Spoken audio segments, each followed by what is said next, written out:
नमस्कार सभी को। देखिए यहाँ पर हम लोग एक बहुत इंपॉर्टेंट चैप्टर के मल्टीपल चॉइस क्वेश्चंस को डिस्कस करेंगे जो कि क्लास 8th हिस्ट्री का होने वाला है। 45 एमसीक्यूज यहाँ पर हम लोग देखेंगे जिससे पूरा चैप्टर हमारा रिवाइज हो जाएगा, क्लियर हो जाएगा। चैप्टर का नाम है रीशेपिंग इंडियाज पॉलिटिकल मैप। ठीक है, तो फर्स्ट क्वेश्चन देखिए क्या कह रहा है, इन विच ईयर वॉज दिल्ली सल्तनत इस्टेब्लिश्ड। अब दिल्ली सल्तनत जो थी वो किस ईयर में इस्टेब्लिश हुई थी इंडिया में, ये आपको बताना है। तो इसमें जो सही आंसर है वो 1206 है। ठीक है, और पहली डायनेस्टी जो थी उसका नाम क्या था, स्लेव डायनेस्टी था। ठीक है, उस डायनेस्टी के बारे में याद रखिएगा, स्लेव डायनेस्टी। और इस डायनेस्टी में जो पहला लीडर या पहला जो रूलर रहा है उसका क्या नाम था, उसका नाम था कुतुबुद्दीन ऐबक। तो आते हैं सेकंड क्वेश्चन देखेंगे, विच डायनेस्टी फाउंडेड दिल्ली सल्तनत। तो कौन सी पहली डायनेस्टी थी जिसने दिल्ली सल्तनत को फाउंड किया इंडिया में, तो उसको मामलुक डायनेस्टी भी कहते हैं, इसी को स्लेव भी कहते हैं, और इसी डायनेस्टी को ही इलबरी भी कहा जाता है। ठीक है, तो इलबरी डायनेस्टी भी कहते हैं। तो तीनों नाम एक ही हैं, ज़्यादा डिफरेंस नहीं है तीनों में। तो तीनों में से कोई भी ऑप्शन आएगा आप सही उस पर टिक लगा सकते हैं। अगले पे आते हैं, अगला क्वेश्चन देखेंगे। नेक्स्ट क्वेश्चन देखिए क्या कह रहा है। नेक्स्ट क्वेश्चन, क्वेश्चन नंबर 3 है, who was the first sultan of Delhi सल्तनत। तो दिल्ली सल्तनत का पहला सुल्तान कौन था, अभी हमने आपको बताया, Qutbuddin Aibak is the correct answer of this question. और ये स्लेव था, किसका स्लेव था, मोहम्मद घोरी का ये स्लेव था। ठीक है, मोहम्मद घोरी का ये क्या था, स्लेव था। ठीक है, स्लेव था मोहम्मद घोरी का, ये बात याद रखिएगा। क्वेश्चन नंबर 4 पे आते हैं, Qutub Minar was begin by Qutubuddin Aibak. अब देखिए कुतुब मीनार जो है कुतुबुद्दीन ऐबक ने इसको बनवाना स्टार्ट किया था, लेकिन इसको कंप्लीट किसने किया था ये आपको बताना है। तो बलबन ने नहीं कंप्लीट किया है, इल्तुतमिश ने भी नहीं कंप्लीट किया है। यहाँ पर अगर सही से देखा जाए तो कंप्लीट दो तरीके से देखा जा सकता है। इल्तुतमिश ने ही इसको फिलहाल कंप्लीट किया था, लेकिन बाद में क्या हुआ था कि इस पे बिजली गिर गई थी इस कुतुब मीनार पे। तो बिजली गिरने के बाद जो इसको रिपेयर करवाया था वो किसने करवाया था, अगर ये मान लीजिए पूछा था तो इसमें आंसर होता फिरोज शाह तुगलक। लेकिन फिलहाल इसका जो सही आंसर होगा that will be option number B, Iltutmish. ठीक है, तो ये दोनों बातें याद रखिएगा। Token currency system was introduced by. अब जैसे इसमें भी आप अगर देखेंगे जो हम लोग करेंसी यूज करते हैं वो टोकन करेंसी होती है। टोकन करेंसी का मतलब क्या होता है, जो फेस वैल्यू लिखी होती है, जो भी वैल्यू होगी फेस वैल्यू, मतलब जो उस पर लिखा होता है, जैसे मान लीजिए 100 रुपए का नोट है तो उस पर 100 रुपीज लिखा है तो ये इसकी फेस वैल्यू है। ठीक है, लेकिन उस नोट को बनाने में मान लीजिए 5 रुपए लगे, ठीक है, तो ये उसकी ओरिजिनल वैल्यू है। तो जब ये फेस वैल्यू ज़्यादा होती है as compare to that their making value, तो ऐसी करेंसी क्या कहते हैं, टोकन करेंसी कहा जाता है। तो ये किसने इंट्रोड्यूस करी थी, मोहम्मद बिन तुगलक ने इंट्रोड्यूस करी थी, लेकिन ये पॉलिसी फेल हो गई थी। क्यों, क्योंकि लोगों ने अपने घरों में ही टोकन करेंसी बनाने लग गए थे। आगे बढ़ते हैं, क्वेश्चन नंबर 6 पे आते हैं। तो पहले से ही भारतीय जो थे बहुत तेज हुआ करते थे, करेंसी भी बना लेते थे। ठीक है, तो आज ही नहीं पहले भी ये चीज़ चलती थी। क्वेश्चन नंबर 6 पे आते हैं, who shifted the capital of Delhi सल्तनत फ्रॉम दिल्ली टू दौलताबाद। अब दिल्ली से दौलताबाद कैपिटल किसने शिफ्ट करी है, तो ये मोहम्मद बिन तुगलक ने ही शिफ्ट करी थी, और ये भी क्या था, एक फेलियर था। ठीक है, ये भी इसकी जो पॉलिसी थी, ये बहुत पढ़ा लिखा एक सुल्तान था, लेकिन इसकी जितनी भी पॉलिसीज थी वो सब फेल हो गई थी। आगे बढ़ेंगे, कोई इसने फिर बाद में दोआब टैक्स बढ़ा दिया था, एग्रीकल्चरल टैक्स बढ़ा दिया था, और उसी साल सूखा पड़ गया था, तो वो भी पॉलिसी क्या हो गई थी, फेल हो गई थी। Which ruler called himself Sikandar सानी और सेकंड अलेक्जेंडर। अब देखिए सिकंदर सानी या सेकंड अलेक्जेंडर किसको कहा जाता है, तो ये कहा जाता है, इल्तुतमिश को नहीं कहते, अलाउद्दीन खिलजी भी गलत है, बलबन भी नहीं, इसमें अलाउद्दीन खिलजी सही होगा, बलबन नहीं सही होगा, अलाउद्दीन खिलजी सही होगा इसमें। सेकंड अलेक्जेंडर का मतलब क्या है, इसको एक तरीके से इसकी मिलिट्री सक्सेस के लिए इसने ये चीज़ कही थी, क्योंकि इसने बहुत सारी जगह पे कब्जा कर लिया था, तो मिलिट्री सक्सेस के लिए ये उपाधि दी गई थी। ठीक है, सिकंदर सानी। विच डायनेस्टी रूल्ड आफ्टर तुगलक। अब तुगलक के बाद कौन रूल किया, तो आप एक टर्म याद रखिएगा, इल्खा टुसालो। ठीक है, अगर आपको ये इल्खा याद रहेगा, इल्खा टुसालो याद रहेगा तो आप आसानी से समझ जाएंगे।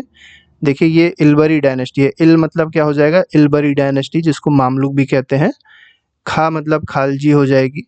ठीक है, टू से हो जाएगी तुगलक, ये हो जाएगी तुगलक। तुगलक के बाद कौन है? तुगलक के बाद है सैयद, ठीक है, खिजर खान ने स्टार्ट करी थी। और यहाँ पर आ जाएगी लोधी डायनेस्टी लास्ट थी। तो आपको पता चल गया होगा, कुछ भी अब पूछा जाएगा आप आसानी से बता सकते हैं कि कौन सी डायनेस्टी रूल्ड आफ्टर बोला गया है तुगलक के। तो तुगलक के बाद कौन है? सैयद है। तो डी ऑप्शन बिल्कुल सही है।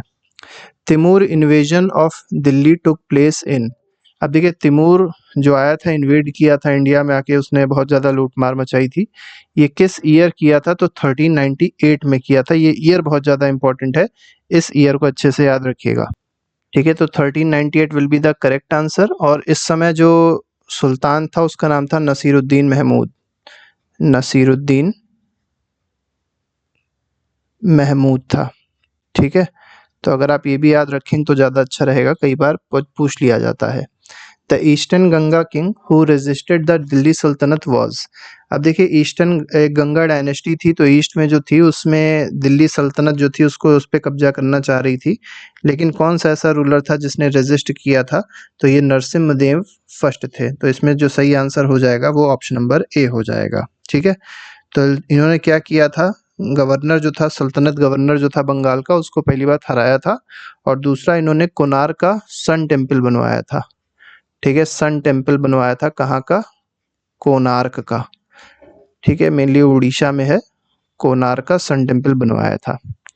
आगे बढ़ते हैं। The term jizya refers to. अब जिजिया का मतलब क्या होता है? तो जिजिया कर आप लोगों ने सुना होगा, ये एक तरीके का क्या होता है? टैक्स होता है, ठीक है। तो टैक्स होता है और नॉन मुस्लिम्स देते हैं इसको, तो दिया जाता था। तो बी ऑप्शन हो जाएगा, टैक्स ऑन हिंदूज। तो हिंदूज पे पड़ता था, ये कह सकते हैं नॉन मुस्लिम्स पे ये टैक्स पड़ता था। बाद में अकबर ने इसको खत्म कर दिया था। What was one of the reason behind Muhammad bin Tughlaq failure as a ruler? अब देखिए, मोहम्मद बिन तुगलक जो है वो एज अ रूलर क्यों माना जाता है कि फेल हो गया? तो रिलीजियस इंटॉलरेंस तो नहीं थी, पुअर मिलिट्री भी नहीं थी, इल एग्जीक्यूटेड पॉलिसीज। देखिए, पॉलिसीज बनाई तो इसने बहुत अच्छी, लेकिन उसका एग्जीक्यूशन बहुत अच्छा नहीं हो पाया। जो भी पॉलिसीज बनाता था, जो उसके लोग थे उसके साथ के, वो गलत तरीके से उसका मिसयूज कर देते थे, करप्शन हो जाता था, ये सारी चीजें आती थी, तो पॉलिसीज उसकी फेल हो जाती थी। तो सी ऑप्शन बिल्कुल सही है इसमें। Which Rajput ruler built the Kumbhalgarh fort. अब देखिए, कुंभलगढ़ गढ़ जो फोर्ट है, ये आपको बताना है किस राजपूत रूलर ने इसको बनवाया था। तो नाम से पता चल रहा है, यहाँ से कुंभा आपको निकल आएगा, ठीक है। तो कुंभलगढ़ जो है वो फोर्ट है एक, तो राणा कुंभा ने इसको बनवाया था। तो बी ऑप्शन जो है ये सही हो जाएगा। और कहाँ पे है ये? मेवाड़ में है, ये भी याद रखिएगा, मेवाड़ में है, ठीक है। आगे बढ़ते हैं, क्वेश्चन नंबर 14 पे आएंगे। The destruction of many temples and learning centres during the सल्तनत पीरियड वाज रिजल्ट ऑफ। अब देखिए, बहुत सारे जो लर्निंग सेंटर्स थे उनको ख़त्म कर दिया गया था, तोड़ दिया गया था। कई सारे टेम्पल्स तोड़ दिए गए थे दिल्ली सल्तनत के टाइम पे। ये किस चीज़ का रिजल्ट था? तो टेरिटोरियल एक्सपेंशन का तो नहीं कह सकते हैं, रिलीजियस आइकोनलिज्म का था, ठीक है। तो यहाँ पर मेनली रिलीजियस इसके पीछे रीज़न था। और टेम्पल्स को तोड़ने के पीछे एक और रीज़न था, क्योंकि इनको पता था जो खजाना होता था पहले लोगों का, या जो भी जनता होती थी, वो अपना वहाँ पे जाके रखती थी, थोड़ा बहुत जो पैसा वैसा उनको डोनेट करना होता था, देते थे। तो खजाने का एक भंडार हुआ करता था टेम्पल्स में, उसी को ये लोग लूटने आए थे, तो लूट रहे थे। तो ये भी एक रीज़न है उसके पीछे। आगे बढ़ते हैं। द दिल्ली सल्तनत was ruled by how many foreign dynasties. अब दिल्ली सल्तनत को कितनी डायनेस्टीज ने रूल किया है? सारी सारी फॉरेन डायनेस्टीज हैं, ठीक है। तो 5 हैं, अभी हमने आपको बताया भी था। मामलूक हो जाएगी, खिलजी हो जाएगी, तुगलक हो जाएगी, सैयद और लोदी हो जाएगी। आगे बढ़ते हैं। Who were the first founders of Vijayanagara empire. तो विजयनगर एम्पायर को किसने फाउंड किया था? तो हरिहर और बुक्का ने इसको फाउंड किया था, विजयनगर एम्पायर को। और कब फाउंड किया था? 14th सेंचुरी में इसको फाउंड किया गया था, ठीक है। नेक्स्ट पे आते हैं 17th question. Where was the capital of Vijayanagara empire located. अब विजयनगर एम्पायर की जो कैपिटल थी वो कहाँ पे थी? वो हम्पी थी। और ये हम्पी आज के किस स्टेट में है? तो याद रखिएगा, कर्नाटका में है, ठीक है। कर्नाटका में हम्पी सिचुएटेड है, लोकेटेड है। आगे बढ़ते हैं, क्वेश्चन नंबर 18 देखेंगे। Which empire was major rival of Vijayanagara to its north.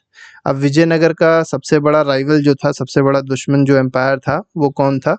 Mughal empire नहीं था, बहमानी किंगडम था, और बहमानी और विजयनगर के बीच में एक बैटल हुआ था जिसका नाम है बैटल ऑफ तल्लीकोटा।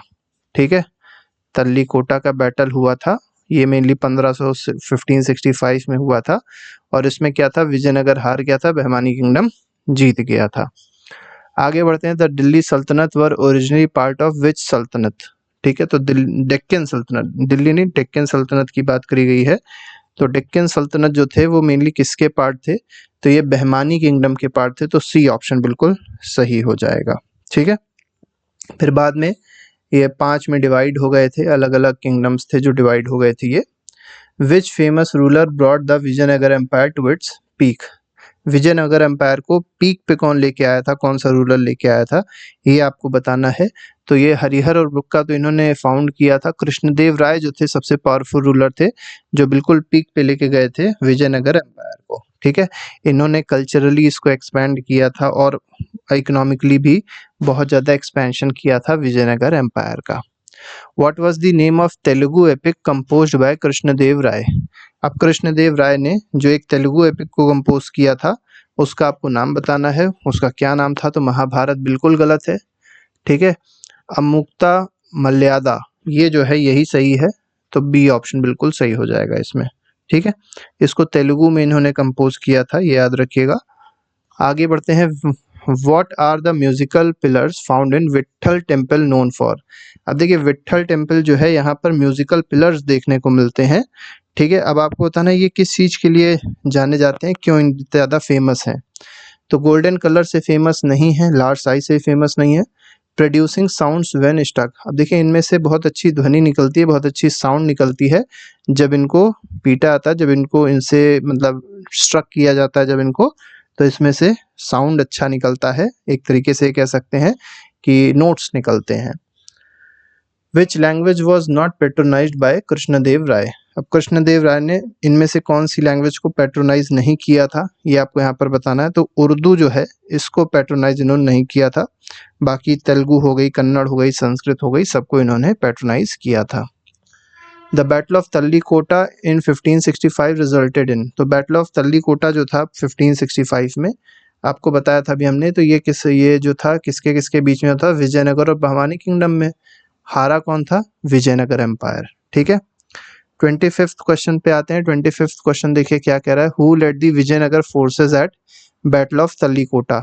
अब तल्लीकोटा में जो बैटल हुआ था आपको बताना है इसको लीड किसने किया था, मतलब एक तरीके से विजयनगर एम्पायर की तरफ से कौन लड़ रहा था। तो कृष्णदेव राय नहीं, अगर ये लड़ रहे होते तो शायद हार गए होते। हरिहर भी नहीं, Rama Raya is the correct answer, that is option number C. 26 पे आते हैं, what did the Portuguese traders primarily sell to Vijayanagara. अब देखिए पुर्तगीज के जो ट्रेडर्स थे वो विजयनगर को क्या सेल करते थे, तो स्पाइसेस नहीं सेल करते थे, क्या सेल करते थे, हॉर्सेस को सेल करते थे। ठीक है, तो विजयनगर एम्पायर में हॉर्सेस बेचने का काम कौन करता था, ये मेनली पुर्तगाली करते थे, कैवलरी जिसको कह सकते हैं। आगे बढ़ते हैं, question number 27, which foreign traveller gave a vivid description of Vijayanagara city. अब विजयनगर सिटी के बारे में बहुत ज़्यादा डिस्क्रिप्शन दिया है, किसने दिया है, तो डोमिंगो पेस ने दिया है। ठीक है, डोमिंगो पेस ने दिया है, याद रखिएगा। इन्होंने हम्पी सिटी के बारे में बहुत कुछ बताया है, और बताया है कि हम्पी सिटी मतलब जो कैपिटल थी विजयनगर एम्पायर की, हम्पी, ये बहुत ज़्यादा वेल्दी कैपिटल थी, ब्यूटीफुल कैपिटल थी, और इसको किसके साथ कंपेयर किया है, रोम के साथ कैप्चर किया डोमिंगो पेस ने। 28th पे आते हैं, the architectural style of Vijayanagara empire is known for. अब देखिए जो आर्किटेक्चर्स हैं विजयनगर एम्पायर के, तो ये किस चीज़ के लिए जाने आते थे, मुगल डोम्स के लिए नहीं जाने आते थे, गोथिक आर्क भी यहाँ नहीं थे, कार्व्ड पिलर्स थे, और यहाँ टेम्पल्स बहुत थे, तो इसके लिए जाने आते थे, तो सी ऑप्शन इसमें बिल्कुल सही हो जाएगा। 29th क्वेश्चन पे आएंगे। 29th क्वेश्चन देखेंगे, after the fall of Vijayanagara empire its territory was divided among. अब देखिए जब ये फॉल हो गया, मतलब जब विजयनगर एम्पायर पूरी तरीके से समाप्त हो गया, तो इसकी टेरिटरी जो थी वो अलग अलग नायक जो मिलिट्री गवर्नर्स होते थे उसमें डिवाइड हो गई थी, तो सी ऑप्शन इसमें बिल्कुल सही हो जाएगा। ठीक है, आगे बढ़ते हैं। 30th question, which temple in Tirupati receive patronage from Krishnadeva Rai.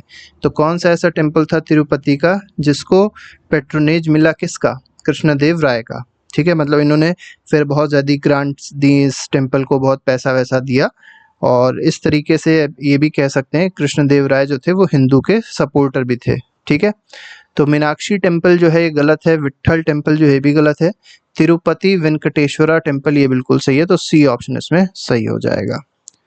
Who unified Sikh confederacies into a single Sikh empire? अब देखिए सिख की अलग अलग कॉन्फेडरेसी हो गई थी, अलग अलग ऐसे इंडिपेंडेंट रूलर्स हो गए थे सिख में, आप ऐसे समझ सकते हैं।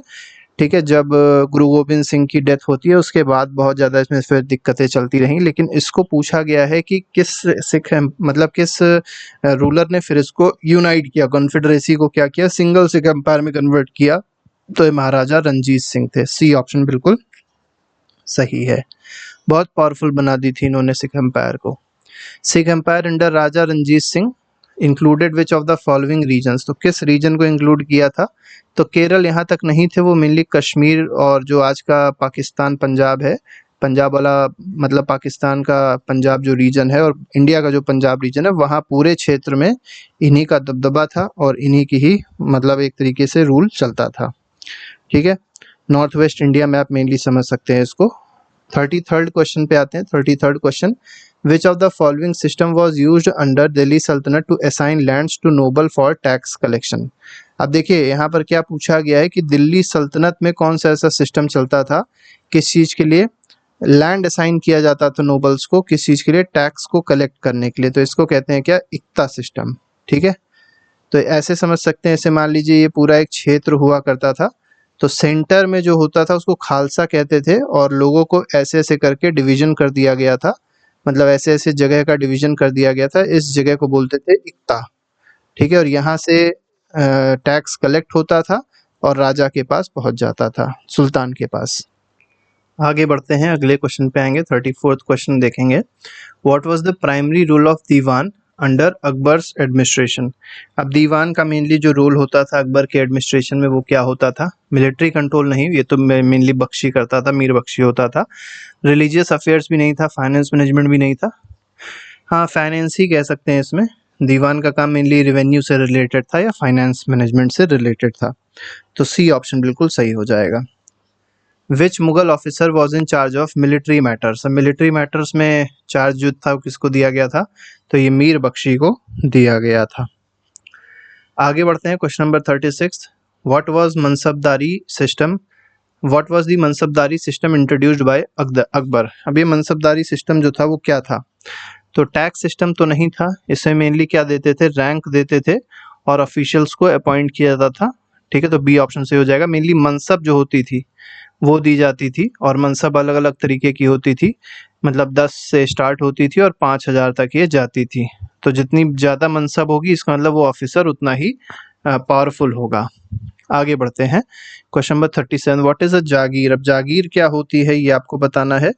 तो वॉर एलिफेंट नहीं होता था, रॉयल कॉइन भी नहीं था, a land assign to mansabdar.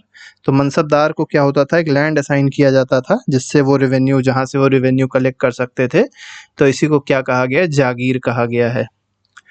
Who was Akbar's finance minister known for introducing revenue reforms. अब रेवेन्यू रिफॉर्म जो थे अकबर के टाइम पे किसने इंट्रोड्यूस किए थे, तो राजा तोदरमल ने इंट्रोड्यूस किए थे और ये इनके नवरत्न में से एक भी थे।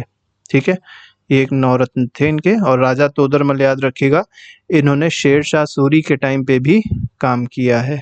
ठीक है, शेरशाह सूरी के कार्यकाल में भी इन्होंने काम किया था। 39 क्वेश्चन पे आते हैं, which department did Khan e Saman oversee under Akbar. अब देखिए खान ए समन बहुत इंपॉर्टेंट डिपार्टमेंट है, तो ये किससे रिलेटेड है, तो जस्टिस से नहीं है, एजुकेशन से नहीं है, house hold and public work से रिलेटेड है। खान ए समन याद रखिएगा, बहुत ही इंपॉर्टेंट है ये। ठीक है, ट्रेड से भी रिलेटेड था ये। What was the main currency introduced by Mughals. अब मुगल्स ने जो करेंसी इंट्रोड्यूस करी थी उसका क्या नाम था, उसका नाम रुपया था एक तरीके से, तो उसको रुपी कह सकते हैं हम लोग। ठीक है, यही स्टैंडर्ड करेंसी थी और यही आप देखेंगे आज भी यूज़ होती है, बस तरीका चेंज हो गया है। हुंडी सिस्टम हेल्प मर्चेंट्स बाय। अब देखिए हुंडी जो था ये क्या था, एक तरीके से आप इसको एक कागज़ समझ सकते हैं जो एक गारंटी होती थी। जैसे मान लीजिए आप मान के चलिए कि डीडी आप कहीं लेके जाते हैं, डिमांड डिपॉजिट, तो वो एक गारंटी है ठीक है, जो बैंक दे रहा है, अगर आप किसी दूसरे को डीडी देंगे, मान लीजिए डीडी 1000 रुपए की आपको बैंक ने दी, ठीक है, और आप ये डीडी गए किसी एक्स पर्सन को आप देते हैं और उसको कहते हैं ये 1000 रुपए की डीडी है, आप इसको निकाल सकते हैं इसका पैसा, तो ये क्या है, बैंक की गारंटी थी। तो इसी तरीके की डीडी पहले चलती थी, उसको कहते थे हुंडी, ठीक है। तो ये पेइंग टैक्सेस अवॉइड नहीं करता था, ये मेनली फिजिकल मनी को कैरी करने से रोकता था, क्योंकि जब वो पेपर लेके जा रहा है, तो पेपर जब वो लेके जाएगा तो क्या होगा, जो मनी था, जो कैश मनी था, जो गोल्ड था, वो नहीं लेके जाना पड़ेगा, और जब वो लेके जाना नहीं पड़ेगा तो उसको प्रॉब्लम्स नहीं होगी सफ़र के दौरान, ठीक है, तो लूटपाट नहीं हो सकती है उसकी, तो कैरिंग फिजिकल मनी से अवॉइड करता था ये। Which city was not a major port during medieval period, अब कौन सी ऐसी सिटी है जो मिडीवियल पीरियड के टाइम पे पोर्ट नहीं थी, तो अभी भी फिलहाल वो पोर्ट नहीं है, तो सूरत तो थी, कैलिकट भी थी, मैंगलोर भी थी, भोपाल आज भी नहीं है, तो डी ऑप्शन सही हो जाएगा। What was the major economic base of medieval India, अब मिडीवियल इंडिया का जो मेन इकोनॉमिक बेस था, माइनिंग फिशिंग नहीं था, एग्रीकल्चर था मेनली, तो सी ऑप्शन सही है। What function did temples play beyond religious worship during this period? अब medieval टाइम की बात करी गई है कि religious worship के अलावा temples में और क्या होता था, उस क्यों फेमस था ये इतना ज़्यादा, temples इतना ज़्यादा important क्यों थे, तो ये इकोनॉमिक और सोशल हब्स होते थे, ठीक है। नेक्स्ट पे आते हैं, क्वेश्चन नंबर 45 देखेंगे। Which group develop trust based financial system that operated independently of rulers, तो कौन सा ऐसा ग्रुप था जिसने ट्रस्ट बेस्ड फाइनेंशियल सिस्टम्स को डेवलप किया जो रूलर से इंडिपेंडेंट था, तो ये मारवाड़ी ग्रुप थे, इन्होंने डेवलप किया था, तो सी ऑप्शन इसमें बिल्कुल सही हो जाएगा। तो इस तरीके से 45 क्वेश्चंस थे जो पूरे चैप्टर के हम लोग ने डिस्कस किए। इसके अलावा पूरी सीरीज की प्लेलिस्ट बन गई है, उसको आप जाके देख सकते हैं और अपना रिवीजन अच्छे से कर सकते हैं। अभी के लिए फिलहाल नहीं, thank you very much, good bye, जय हिंद।